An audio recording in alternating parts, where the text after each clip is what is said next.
A hat can be stylish, a hat can be formal, a hat can be part of a uniform, a costume, a job, or a personal look. But one old phrase turns hat making into something much darker. Mad as a hatter. It sounds almost playful now. People use it to describe someone who seems strange, wild, scattered, or not quite in control. And for many people, the phrase brings one image to mind: a tea party, a strange man in a tall hat, a world where everything feels upside down.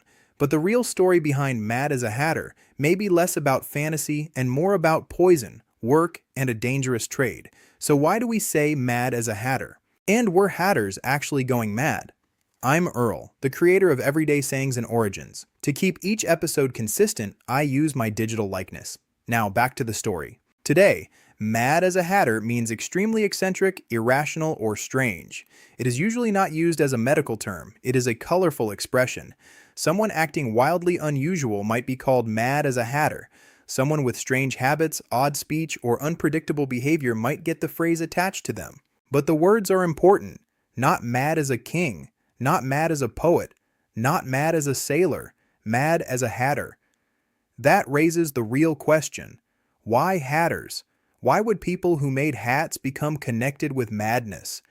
The answer takes us into the world of old hat making. For a long time, many hats were made using animal fur. Fur from rabbits, beavers, and other animals could be turned into felt. Felt was useful because it could be shaped, pressed, and formed into hats, but the process was not as clean or safe as the finished product made it look. In some hat-making methods, workers used a chemical made with mercury. Mercury helped treat the fur and prepare it for felt. That made production easier. But mercury is toxic, and workers who handled it often did not understand the full danger. They could breathe in fumes. They could touch contaminated material. They could be exposed over and over again during long days of work. Over time, that exposure could damage the body and the mind. Mercury poisoning can affect the nervous system. It can cause shaking. It can affect speech. It can affect mood.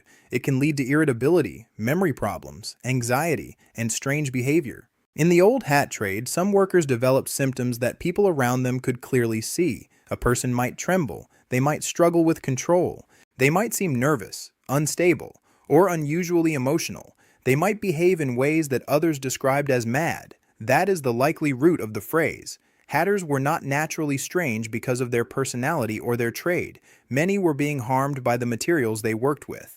The phrase mad as a hatter takes something that may have started as workplace poisoning and turns it into a piece of everyday language. That makes the saying darker than it first sounds. It is not just a funny phrase about an odd person. It points toward a time when people could be damaged by their work and then mocked for the symptoms. The finished hat might look polished. The worker behind it might pay the price. That contrast matters. Fashion can hide labor. A well-made object can carry a rough history. And a phrase that sounds silly can come from something painful. There is another reason this phrase is often misunderstood. Many people connect it directly to Alice in Wonderland. That is understandable. The Hatter in Lewis Carroll's story is one of the most famous hat-wearing characters in literature. He appears in a strange tea party scene. He speaks in riddles. The conversation makes little sense. The whole scene feels absurd. So it is easy to assume the phrase mad as a hatter came from that character. But the phrase was already around before Alice became famous. Carroll helped make the image unforgettable, but he did not create the expression from nothing.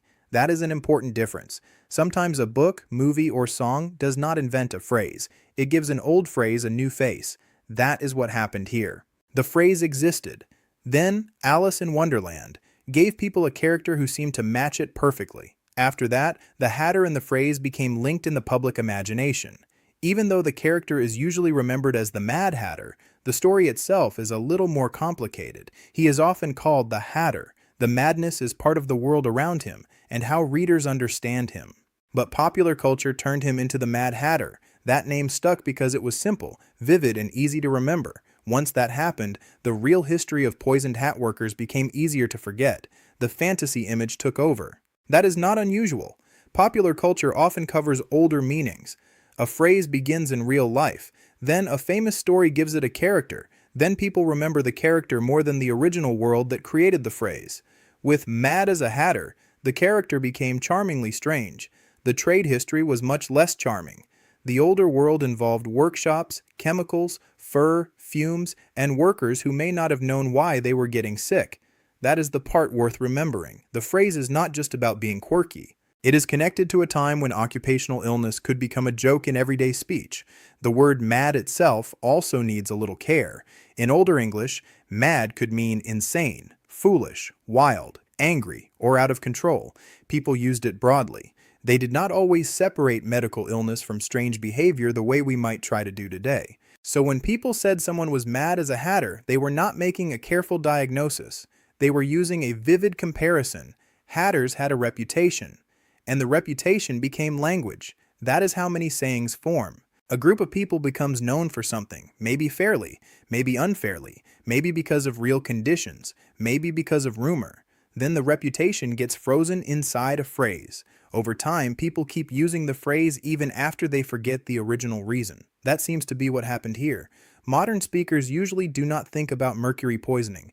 They think about oddness. They think about a strange personality. They think about the Tea Party image.